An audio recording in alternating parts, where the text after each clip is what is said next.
Opportunities in Australia గురించి మనతో సమాచారాన్ని పంచుకోవడానికి నవీన్ కుమార్ నెలవల్లి గారిని వేదిక మీదకి ఆహ్వానిస్తున్నాను.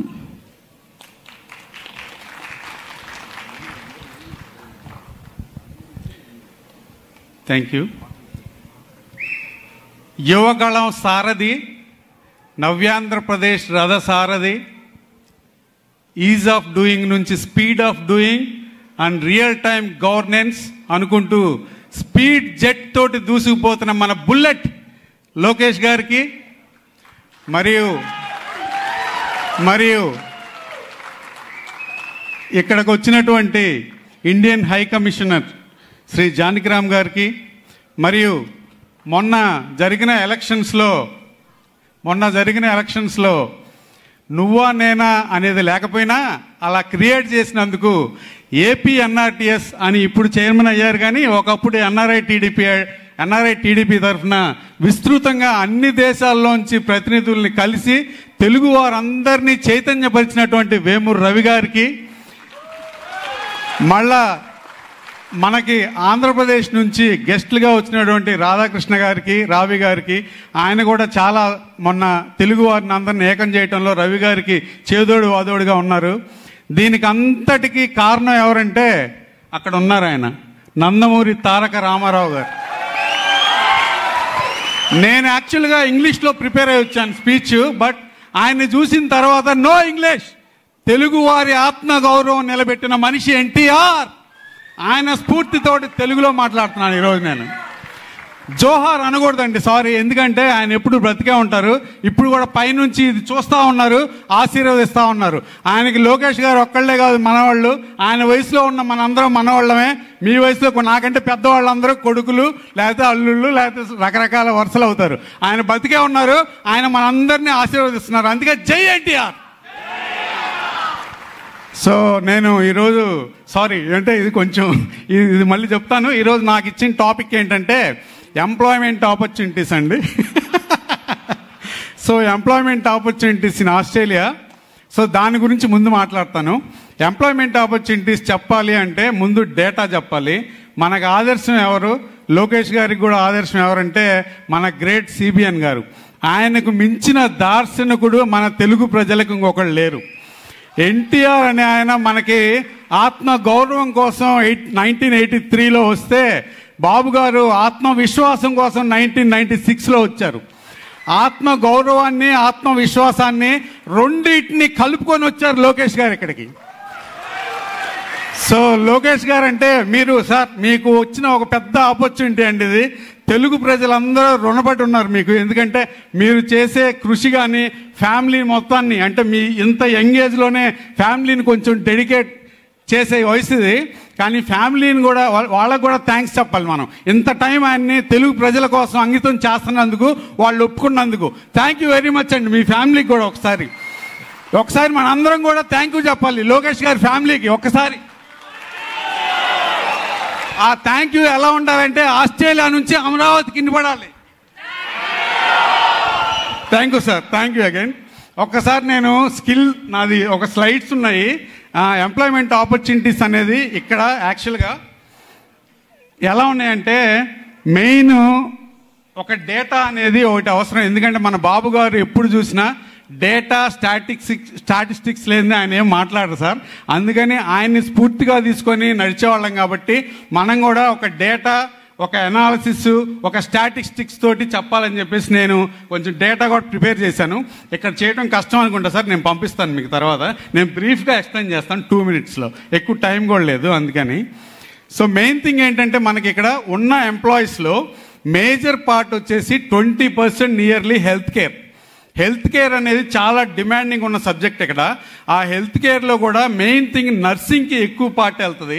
ఆ నర్సింగ్ అనేది ఇక్కడ మెయిన్ థింగ్ సార్ కేరళ నుంచి ఎక్కువ ఉందండి. ఆ కేరళ నుంచి ఉన్నదాన్ని మనం కూడా పార్ట్ తీసుకోవాలి అంటే కంపల్సరీ ఇక్కడ వర్క్ ఫ్రేమ్ని మనం ఇక్కడ దానికి సరిపడా మనం కనుక స్కిల్స్ అక్కడ డెవలప్ చేసి ఆ స్కిల్స్కి తగ్గట్టుగా మనం ఎంపవర్ చేస్తే డెఫినెట్గా ఇక్కడ మనం దాన్ని చేయొచ్చండి. చాలా రోల్ ఉంది. నర్సెస్కి paramedical staff, main paramedical staff, దానికి చాలా చాలా క్రేజ్ ఉంది ఇక్కడ. సో ఆ గ్యాప్ని మనం ఫిల్ చేయడానికి అక్కడ స్కిల్స్ని మనం డెవలప్ చేస్తే కనుక ఈజీగా ఉంటుందండి.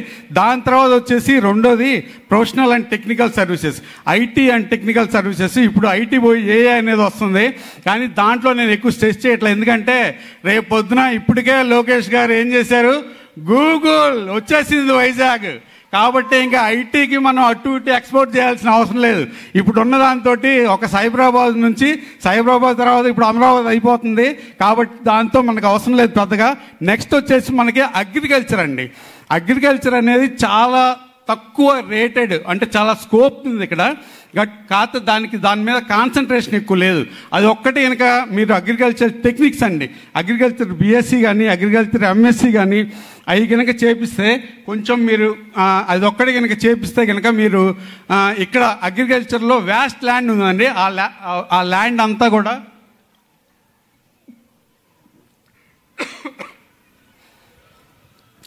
అంతా కూడా యూజ్ చేయొచ్చండి అగ్రికల్చర్ మీద.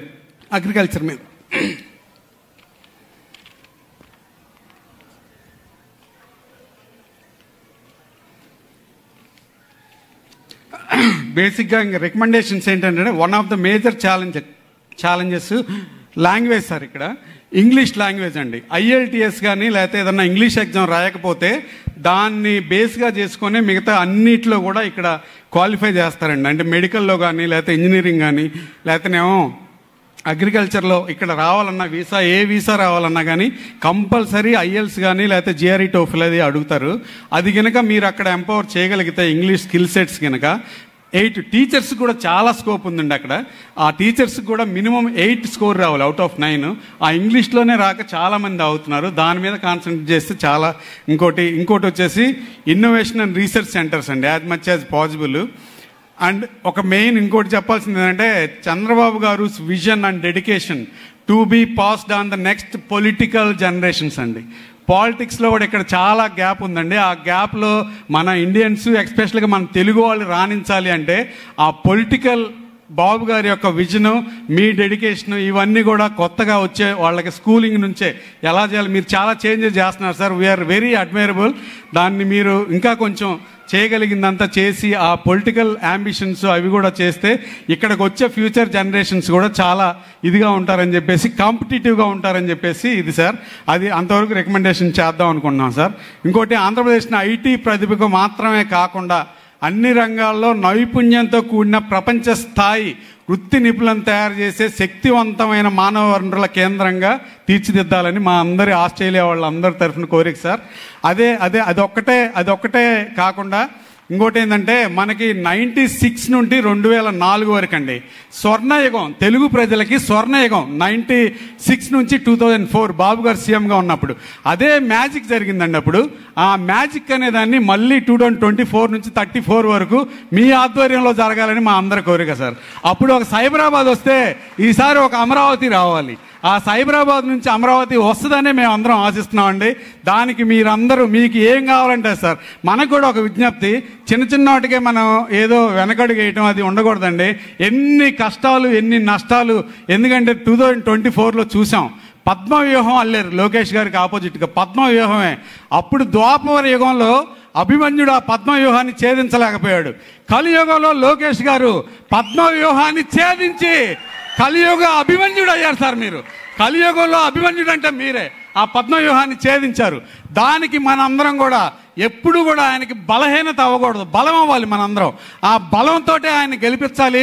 ఇంకొక 10-15 సంవత్సరాలు మళ్ళీ ఈ గవర్నమెంట్ ఉంటేనే ఒక సైబరాబాద్ లాగా ఒక తెలుగు వారికి ఒక అమరావతి వస్తుంది. తెలుగు వాళ్ళు చాలా పెద్ద సంఖ్యలో ఉన్నారు.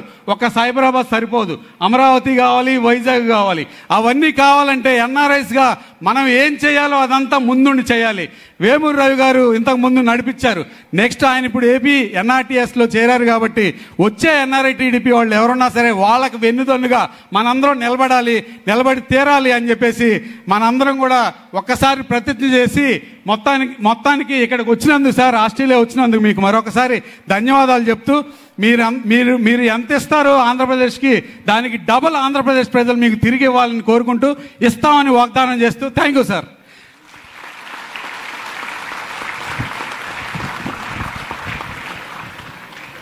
థ్యాంక్ యూ నవీన్ గారు. మీరు ఇంత ఇచ్చాక లోకేష్ గారు పాపం రియల్ టైమ్ గవర్నెన్స్ చేస్తున్నందుకు గాను ఈ రికమెండేషన్స్ అన్నిటినీ అప్రూవ్ చేస్తారు.